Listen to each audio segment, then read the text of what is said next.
Hello, and welcome to another exciting episode of the Jim Stroud podcast. Today, we have a very special guest. Special guest, tell us, who are you and what do you do? Jim, I'm really happy to be here.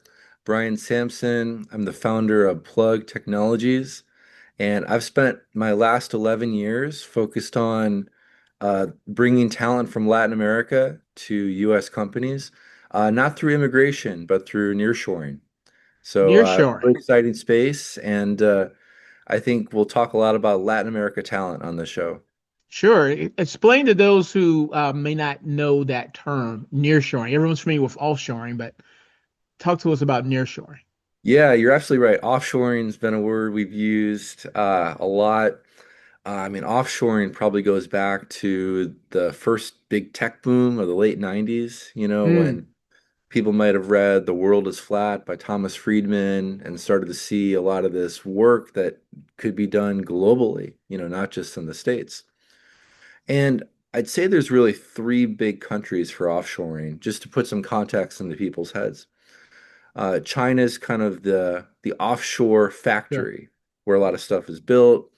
The Philippines have really become the offshore call center or center for virtual assistants. Yep. And India has been, the biggest, not the only, but the biggest IT offshoring place where a lot of integration work, engineering work, stuff like that. So what makes Asia attractive for the US is it's really cost effective. What Hmm. makes it challenging is nobody's on the same time zone. You've got the giant Pacific Ocean in the middle, and somebody's either doing calls at 3 in the morning, or there's this risk for burnout. And there's cultural issues and things like that we can talk about. Nearshoring is the work is on the same time zone. Now, it's still usually a developing country providing the labor and a developed country providing the job or the opportunity.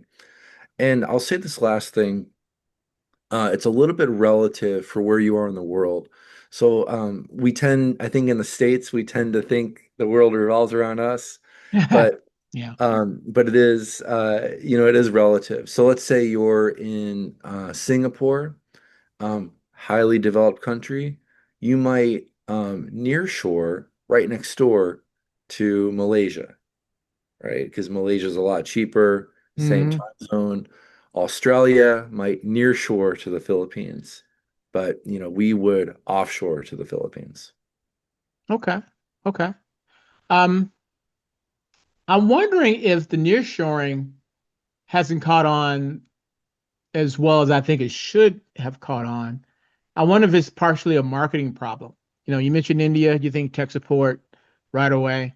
You think Mexico, you're not thinking about offshoring some of your software development to Mexico. It's just not something that Americans tend to associate with Mexico. So is it a marketing problem, you think, as to why we're not nearshoring as much as we could be? Yeah, what's interesting is for a long time, like the world kind of passed by Latin America. Yeah. And they leapfrogged to Eastern Europe. Yep. Africa has already become a really hot place. Nigeria, there's a company called Andela that is doing a lot of work there. But maybe even the marketing, it's kind of interesting. I think as people think about software engineers, from Russia or Eastern Europe, I Yep. might be dating myself a little bit, but I think back to like the Pierce Brosnan Bond days, like Igor, like the mad computer scientist, Yeah.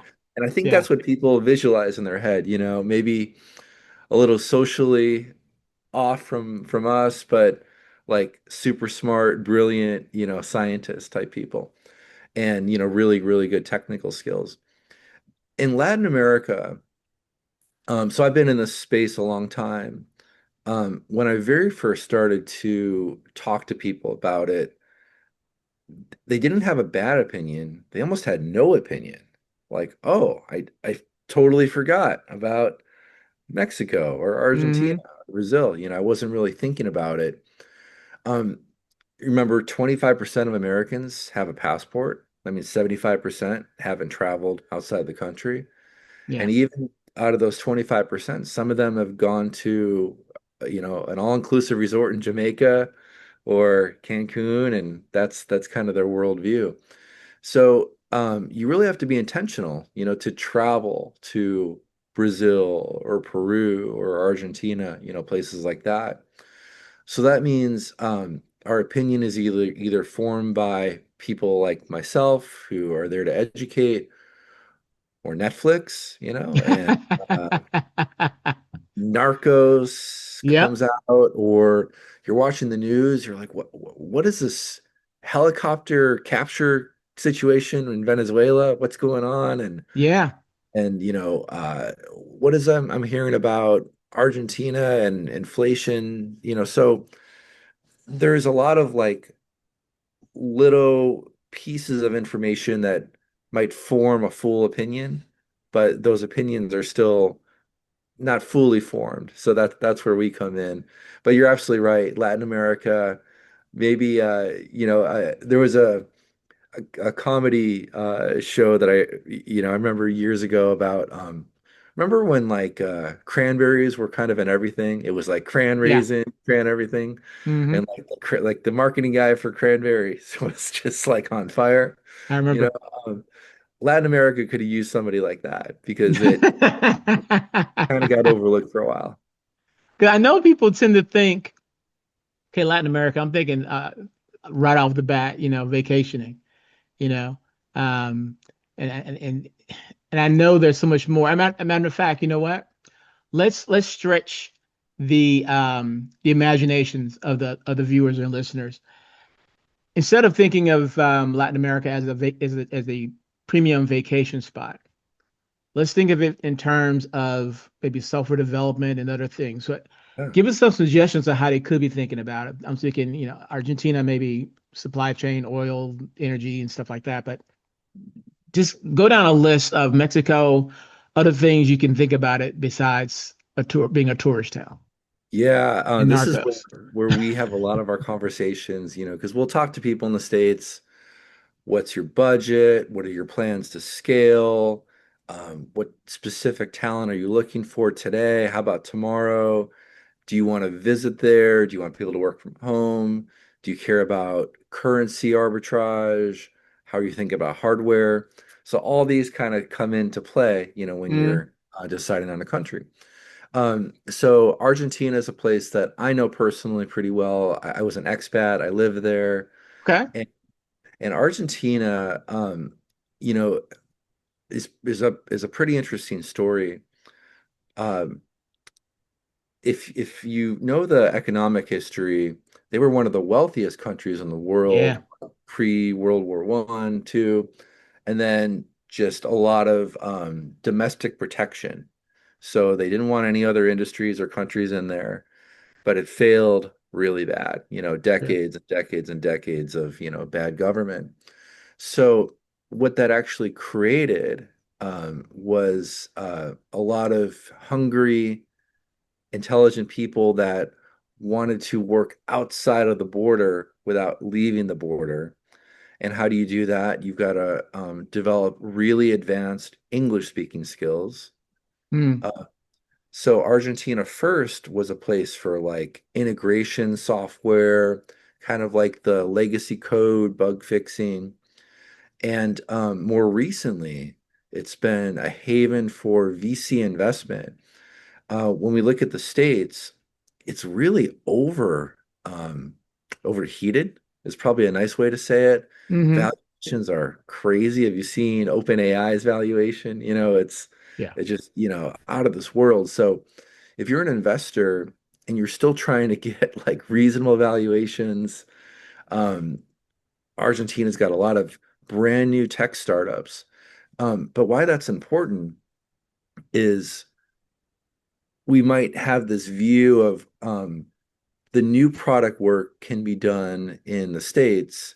We'll send the boring stuff, the legacy code, the maintenance, the bug fixing, we'll send that near shore. That's not the case in Argentina. They've got tons of full stack developers, React, Native, Angular, doing hot, brand new product development, brand new architecture. Hmm. They've got investors pouring money in, so they're building the brand new companies. So there's a lot of sophistication, big scope, complexity, Really? and their English is really one of the best in all of Latin America. We'll move up a little bit to Brazil on the map. Brazil, massive country. Now, what I think is gotten Brazil into trouble a little bit is it's so big that they can, and they're the only Portuguese speaking country on the map down there. So they kind of have their own world. There's like Spanish speaking Latin America, and then there's Brazil, and Brazil's so massive. Um, but Brazil has made huge strides in creating like economic free zones for new tech development, especially around AI. So if Okay. you're looking for data engineers, R&D engineers, AI, Florianopolis especially is a fantastic place for that. As we kind of keep going up the coast a little bit, Venezuela is it's not all the way back, but people don't realize, kind of like Iran, a couple decades ago, Venezuela was a powerhouse for Yeah. technical talent, Big uh, oil country for sure. big oil country. So you've got chemical engineers, oil and gas engineers, civil engineers, tech and engineering is really in their blood and their Hmm. English speaking is off the charts. It's really, really good. So, when we think about Latin America, our first instinct is like, well, they're not gonna know how to speak English, they're Spanish speaking. But the bilingual ability, especially in countries like Venezuela, is really, really advanced. So you can look at Venezuela for that. Colombia, its neighbor, Medellin especially, has really transformed from this is, Pablo Escobar's home base, decades ago. Right. Now it's like a city of eternal spring, startup founders, all sorts of exciting new companies are being built out of there with full stack developers. Mexico is, I think, over 100 million people live in Mexico. And Mexico is not only taken a lot of thunder from China in terms of manufacturing and factories. For example, I was on a flight recently from San Francisco to Monterey, and my flight was packed with people from Korea to work to do, to go see their factories, Hyundai, Oh, Kia, wow. Okay. down in Monterey. Yeah. So you've got this, real big opportunity for factories there, but also Mexico graduates tons and tons of engineers. So you've got all sorts of Salesforce developers, administrators, QA, .NET, Java. And then the last piece on the map I'll hit on is Central America. So we talked at the beginning of the show about the Philippines uh, really being like the world's call center. But Central America is giving them a run for the money. Central America is, basically central time zone, Hmm. for a lot of those countries. And they might not have the technical powerhouse there, but they have the English speaking powerhouse. So countries like Nicaragua, lots of young, energetic workers with perfect English, very, very reasonable rates, and they'll do all your back office, business process outsourcing, virtual assistants, call center. We've had a lot of success there. Interesting. Interesting. When you were talking about Mexico, it reminded me, well, back in the day, I used to work for Microsoft. I was on the international recruiting team.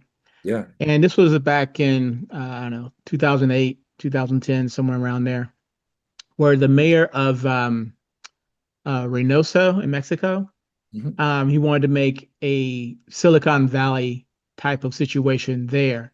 So many years later, was he successful or have they been successful in making like a Silicon Valley version of Mexico in Reynosa? Yeah, so Mexico really has three major cities. They've Okay. got Mexico City, which is the mega city. People might not know, but it's bigger than New York, in terms of population. It's a Okay. massive city. And then you've got Guadalajara and then Monterrey.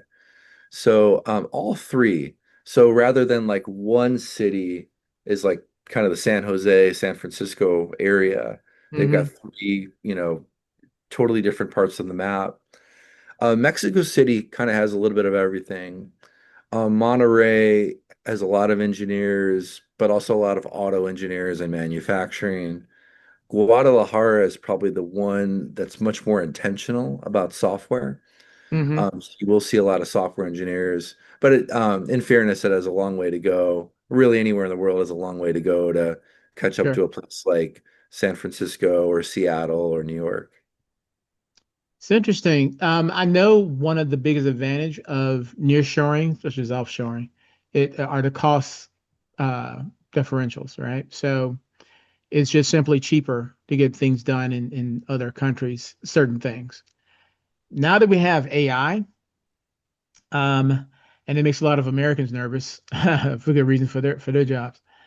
How is that impacting working with nearshoring companies? Because I'm thinking, okay, it may be cheaper to give this project to someone in Argentina, but it may be even more cheaper to do it with AI in my time zone. I mean, how does that play into the different Yeah, factors? love this question. I actually think Asia is the most at risk. Um, and, Really? and let me tell you why. Okay. Um, I don't know what airline you fly, but let's say it's United Airlines. And if you've ever had an issue with United Airlines, you're more likely connected to a call center, maybe India, probably the Philippines. And I've got a lot of great things to say about those two countries. But what I will say is the way that they tend to do work matters. And it's very process driven, like step by step by step, very inside the box, very scripted. Um, so they don't do a lot of outside the box problem solving, right? Okay. So you can give them very specific tasks and they execute it just like that. So if Okay. you were to call United Airlines and say, hey, I'm flying from Nashville to Boston next Thursday. I just want to change my seat. No sweat, Jim. We got you. Hmm.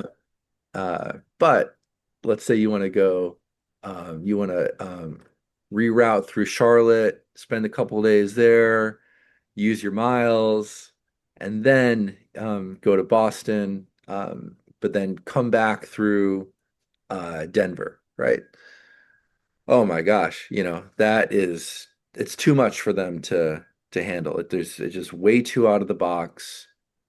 Hmm. And uh, I've had this conversation hundreds of times with people telling me about this. When they Okay. hire virtual assistants, they talk to call centers. It has to be like an 18-step, super specific process.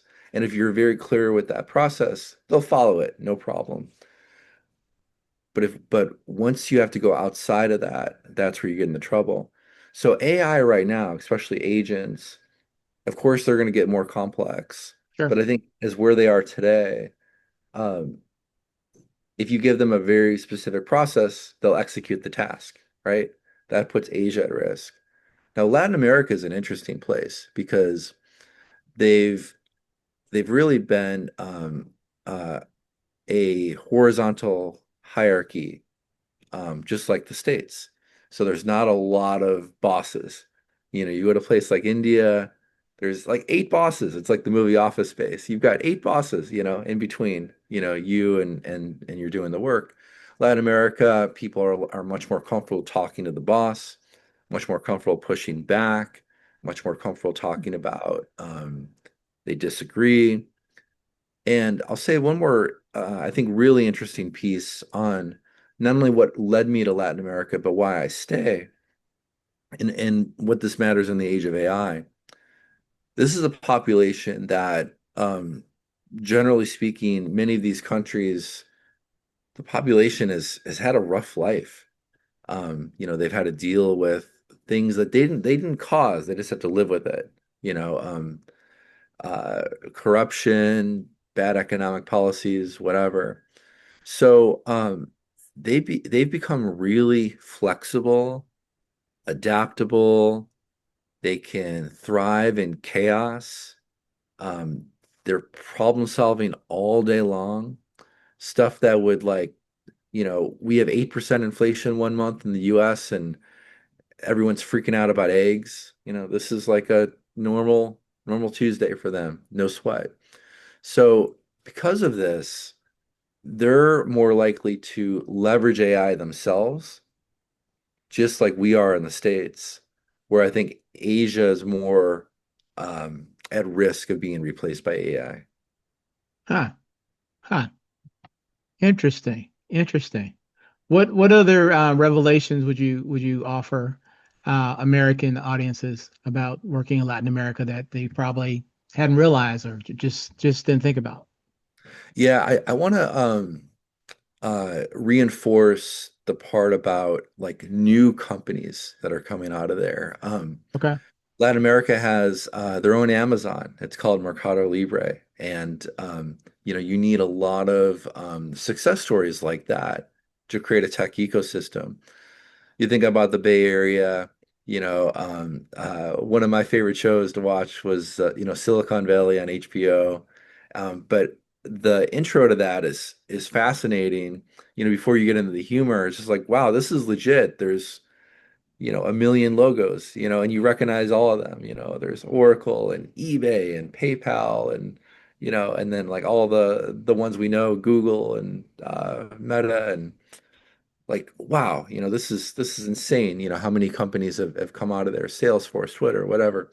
Um, and Latin America is starting to become like that, where India had really the integrators. So you know them by Infosys and Cognizant and Tata. Those are the integration companies. Yep. Latin America is building Nubank, NU Bank, and Rappi and Mercado Libre, like real software companies, real AI companies that got big, had exits, engineers leave, they start their Hmm. own companies. And that's a huge piece of building countries where the technical complexity and sophistication is at the level that we need. What what does good management look like to manage those um projects that have been nearshored? Yeah, that's another really good question. So when we were first looking at Latin America, I think our insight was management's got to be in the States. And by Hmm. the way, my very first business there, where I was an expat, um, we we put all of engineering in Buenos Aires, and then we had sales in San Francisco, and kind of thinking like we'll build the management in the States. And I was blown away by the leadership talent there. So we, I mean, they could build teams, they could motivate, they could inspire, they could manage up, give us the key information. There's a lot of technical project managers, Hmm. there's architects, there's product managers, and not just technical. We're doing a lot of technical conversation on the show, but Yep. marketing managers, marketing directors, a lot of tech companies, Oracle, Google, Meta, they've all set up here. MuleSoft, Salesforce, they've all set up in Latin America. So they've had to build their own leaders, managers, people making six figures, and they're Hmm. they're running, big teams, and they're doing it with very similar management styles. But if you didn't quite have that layer in your organization and you wanted to lead somebody directly, I think the biggest mistake people make, Jim, is they treat them like people from another country and low cost resources, and we're just throwing work over to them to get the job done. Uh, Honestly, the more you align to how you do it, like if you're a company in Nashville and you have a team in Cincinnati, if you just kind of think of yourself all as like one company, Mm-hmm. and you're in Nashville and now your team's in Mexico City, treat them the same way you treat them as if they were in Cincinnati. They happen to be working in a different office, but give them the same onboarding, give them the same tools. If you do daily stand-ups or weekly meetings, weekly one-on-ones, company monthly updates, do Hmm. everything that you do normally. Because by the way, you're not making any crazy sacrifices with the clock. Everyone's on the same time zone. Interesting you say that, 'cause guess what I'm hearing between the lines is there a lot of bias when you manage nearshore teams? Like, is it American bias? Is it cultural? Is it so many opinions formed from TV and movies that they have a certain mindset? What we do quite a bit is we'll make one placement kind of as a pilot. Because Mm-hmm. a lot of companies, they've been hearing about this for a while. We use the term nearshore curious. They're like, what's going on south of the border? They're kind of curious. All right. Hey, there's no reason, to hire 10 people tomorrow. Why don't we start with one, see what you think? Now it does put a little pressure on that one person, but Sure, sure it does. but I mean, way, way, way more times than not, it's been effective, and the pilot works really well. And then a year later, they've got a dozen people, from Latin America. So a lot of it, I think, is just having the chance to do it, to work with somebody. But I think bias is kind of everywhere anyway. Sure.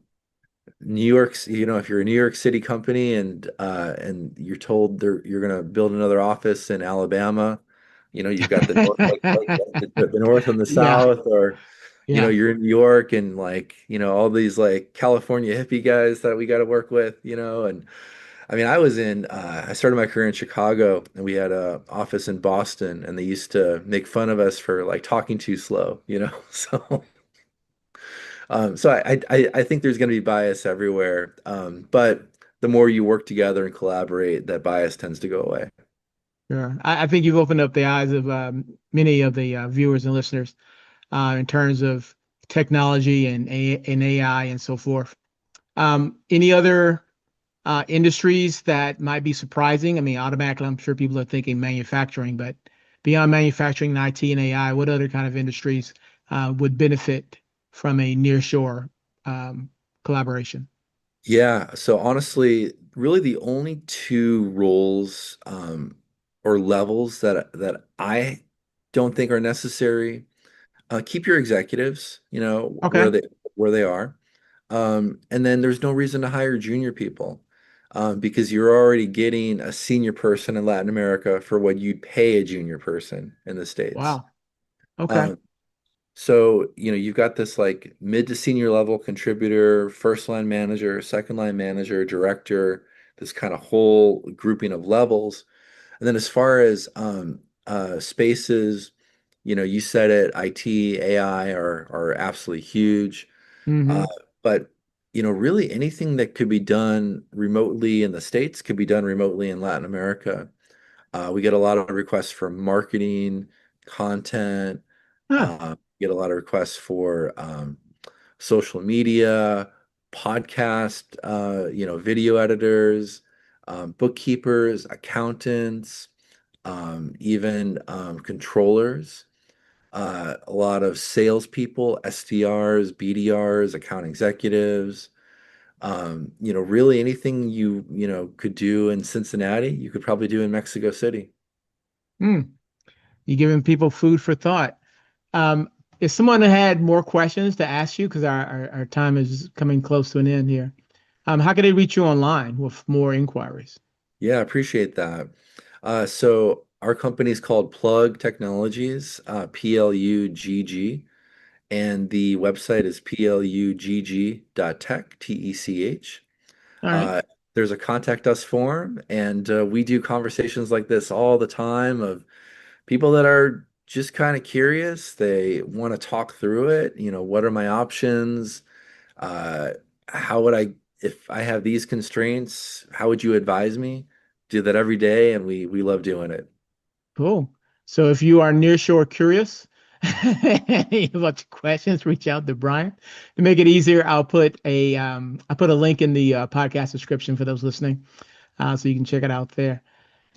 Dude, thank you so much for your time. I've learned a lot. You've opened up my eyes to some things, and I'm confident you open up the eyes to several other people as well. Appreciate it, Jim. Thank you.